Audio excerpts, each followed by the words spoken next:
Dorothy lives on the wide grey prairies of Kansas. The sun has baked the land and grass a dull, dusty grey.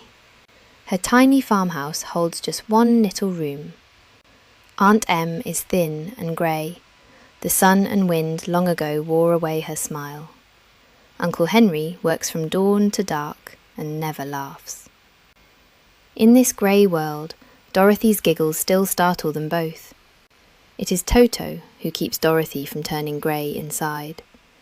He is a little black dog with silky hair and merry eyes. They play all day long, and she loves him dearly. "There's a cyclone coming, Em," Uncle Henry shouts. From north and south the wind wails and the grass bows low. "Quick, Dorothy, run for the cellar," cries Aunt Em. But Toto leaps from her arms and hides under the bed. Dorothy dives under the bed for Toto. Before she can reach the cellar door, the whole house lurches and lifts off the ground. The wind shrieks and the house spins up into the sky. Dorothy feels as if she's floating in a balloon. It carries them miles away, easy as a feather. At last, she curls up with Toto and falls fast asleep. Dorothy wakes with a jolt and flings open the door. The storm is gone. Toto presses his cold nose to her cheek and whines softly. She gasps at a land more beautiful than any she has ever known. The queerest little people come near. 3 small men in blue, their hats jingling with bells. With them, a tiny old woman in white bows low. "You are welcome, noble sorceress, to the land of the Munchkins. You freed us from the Wicked Witch of the East." Dorothy blinks. She has never killed anything. "See?" The witch points to 2 feet in silver shoes crushed beneath the house. "That was the Wicked Witch of the East. I am the Witch of the North, and I am good." In the sun, the dead witch's feet shrivel away to dust, leaving only the silver shoes behind. Deadly desert rings the land on every side. "You will have to live with us," the witch says. Dorothy weeps, and the kind little Munchkins weep with her. Then the witch's hat turns to a slate that reads, "Let Dorothy go to the City of Emeralds. I will give you my kiss. No one will dare harm a person kissed by the Witch of the North." Her lips leave a round, shining mark on Dorothy's forehead. Follow the road paved with yellow brick to Oz.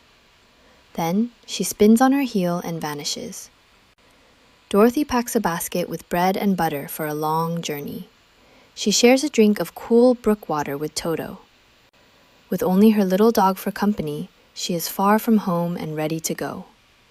She also takes the dead witch's silver shoes, too pretty to leave behind.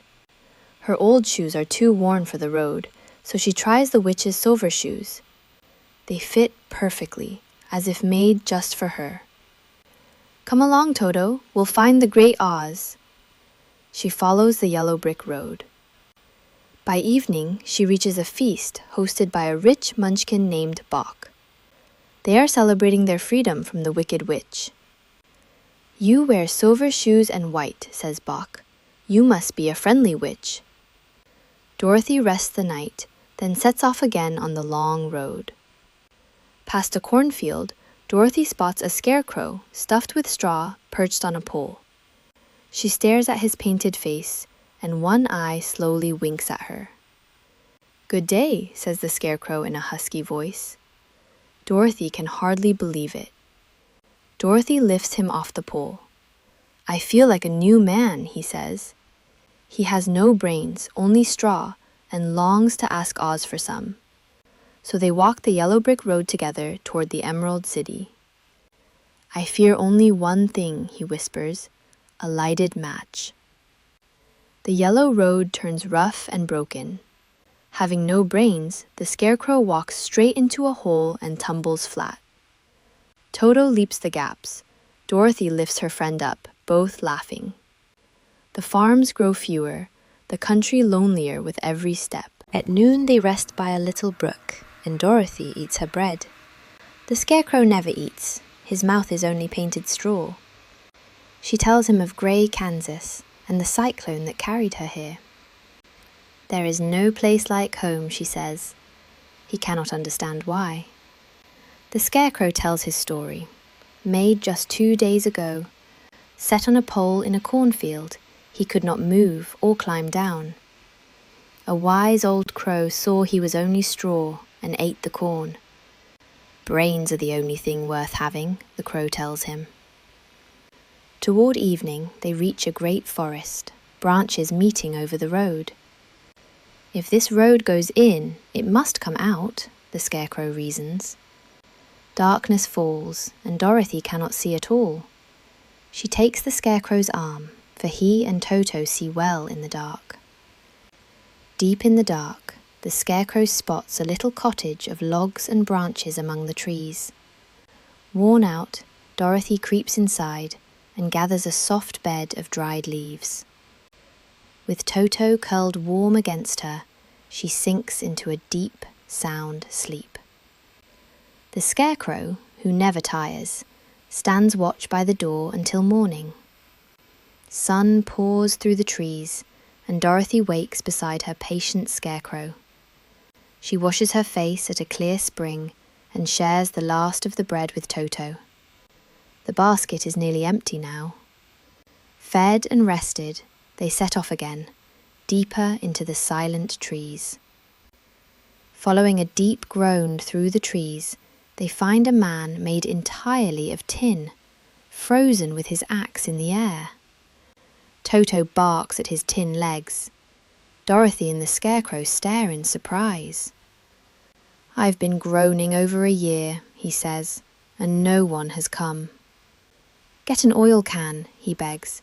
"My joints are rusted stiff." Dorothy oils his neck and arms. The Scarecrow works each joint until it moves. With a happy sigh, the Tin Woodman lowers his axe at last. "You've saved my life," he says.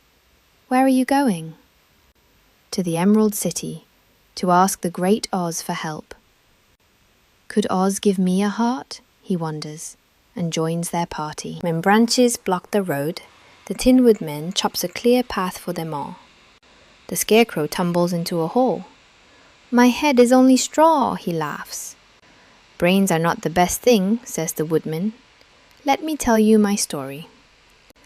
Long ago he loved a Munchkin girl, but a wicked witch enchanted his axe.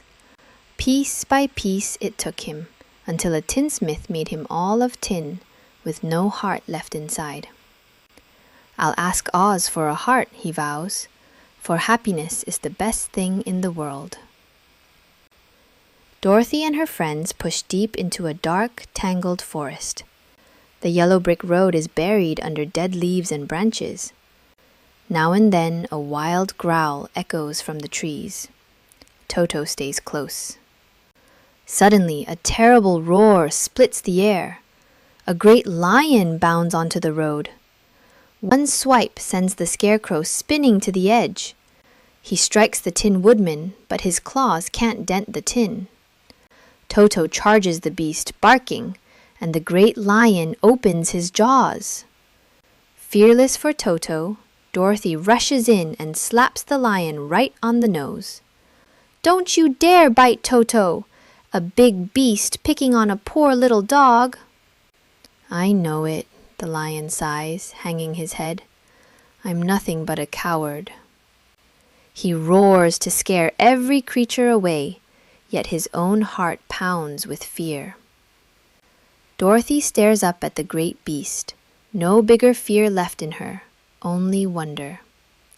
Each friend has a wish for the great Oz: brains, a heart, a way home to Kansas.